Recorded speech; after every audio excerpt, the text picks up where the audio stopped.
एक समय की बात है, रामनगर नाम के एक सुंदर से गांव में रमेश नाम का आदमी अपनी पत्नी के साथ रहता था। रमेश एक नंबर का मूर्ख और बड़ा ही कामचोर आदमी था। उसे सारा दिन कोई काम तो था नहीं, बस वो पूरा दिन घर में पड़ा हुआ सोता रहता था। रमेश की पत्नी रमेश से बहुत परेशान थी, क्योंकि वो कोई काम नहीं करता था।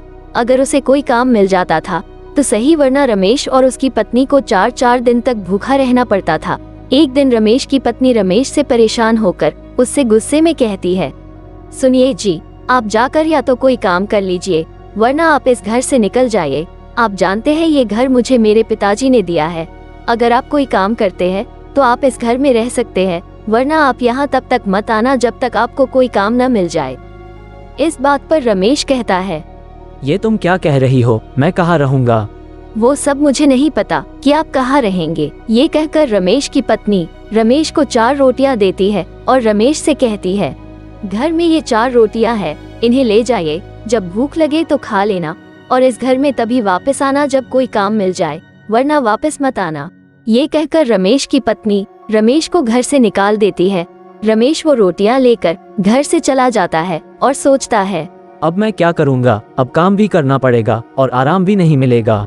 खैर, रमेश अपनी पत्नी के गुस्से से डरकर काम ढूंढने निकल पड़ता है। रमेश सबसे पहले अपने गांव के साहूकार के पास ये सोचकर जाता है कि वो उसे जरूर काम पर रख लेगा। रमेश साहूकार के पास जाकर कहता है, सेठ जी, मुझे काम की जरूरत है, मुझे आप अपने यहाँ काम पर रख लो।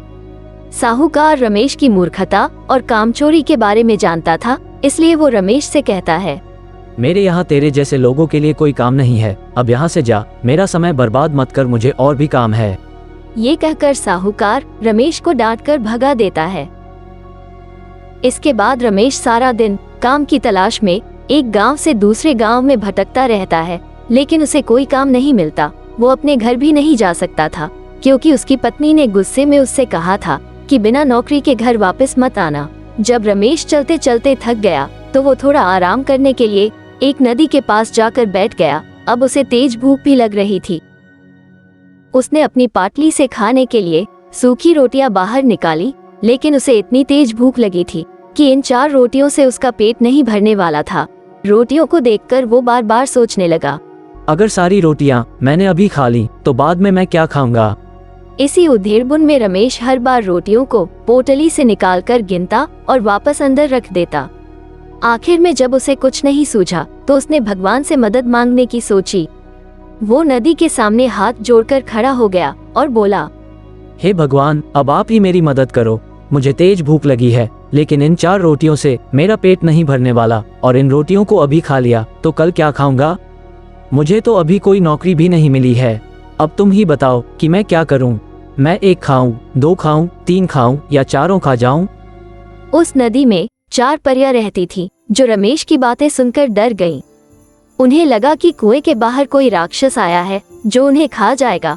बस इसी डर के मारे चारों परियां राक्षस से दया की भीख मांगने नदी से बाहर निकल आईं।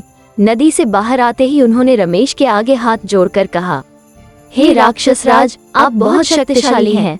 आप बेवजह चारों खाने के बारे में सोच रहे हैं। अगर आप हम पर दया करें तो हम आपको कुछ ऐसी चीजें दे सकते हैं जो आपके बहुत काम आएंगी। परियों को अपने सामने देखकर रमेश हैरान रह गया और उसे समझ नहीं आया कि वो परियों से क्या बोले।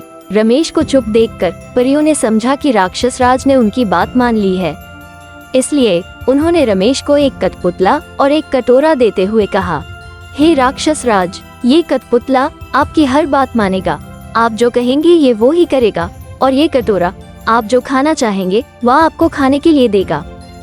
ये कहकर परियां कुएं में वापस चली गई। ये सुनकर रमेश बहुत खुश हुआ और उसने सोचा कि अब उसे घर वापस चले जाना चाहिए। ये सारी चीजें देखकर उसकी पत्नी बहुत खुश होगी, लेकिन तब तक बहुत रात हो चुकी थी, इसलिए वो पास के एक गांव में पहुंच गया।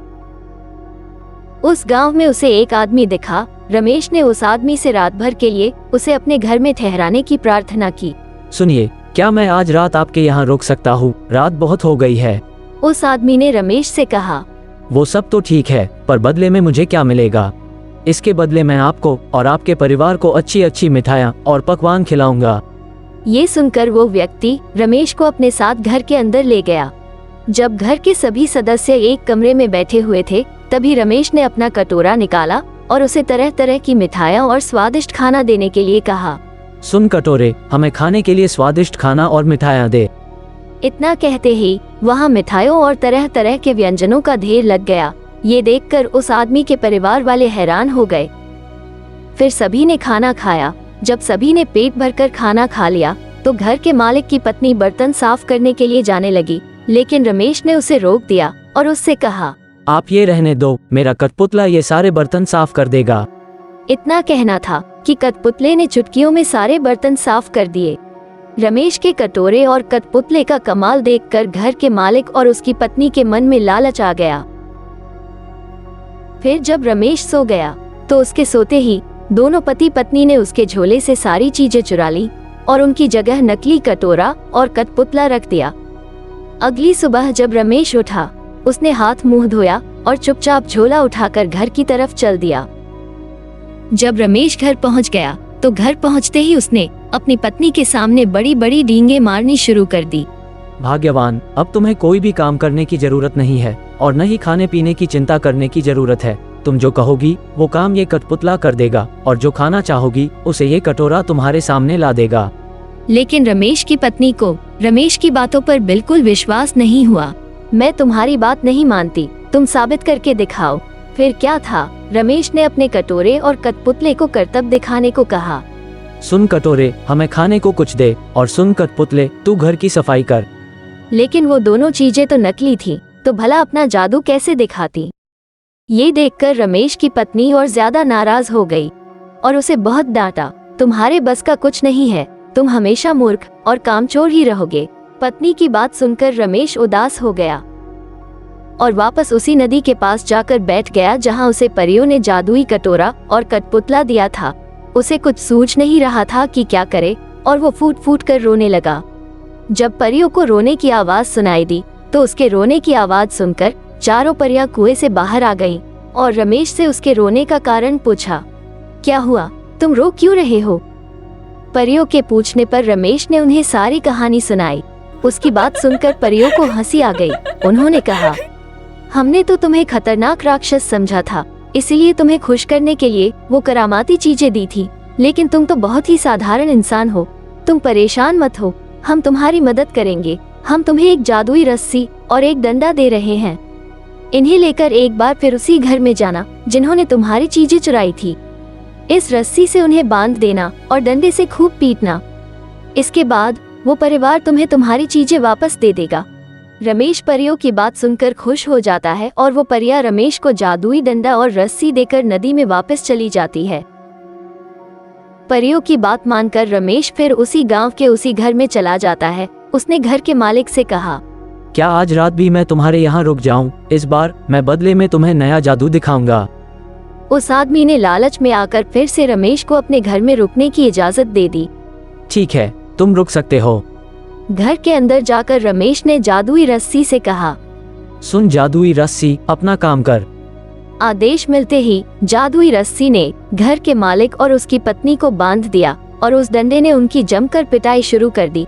दर्द के मारे दोनों पति पत्नी जोर जोर से चिल्लाने लगे और रमेश से माफी मांगने लगे। हमें माफ कर दो। तुमने मुझे धोखा दिया है। तुमने मेरा सामान चुराकर मेरा भरोसा तोड़ा है। जब तक तुम मेरी चीजें वापस नहीं करोगे तब तक ये डंडा नहीं रुकेगा।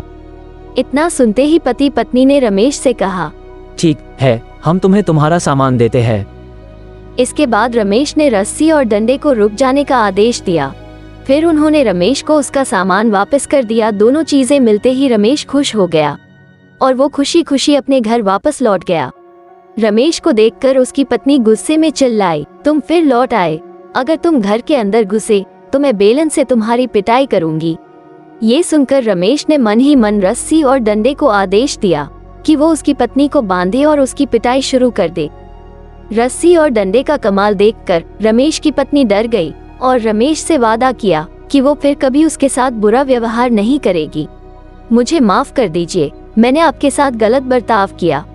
रमेश ने अपनी पत्नी को माफ कर दिया और फिर इसके बाद रमेश ने अपनी पत्नी को जादुई कटोरे और कठपुतले का कमाल दिखाया।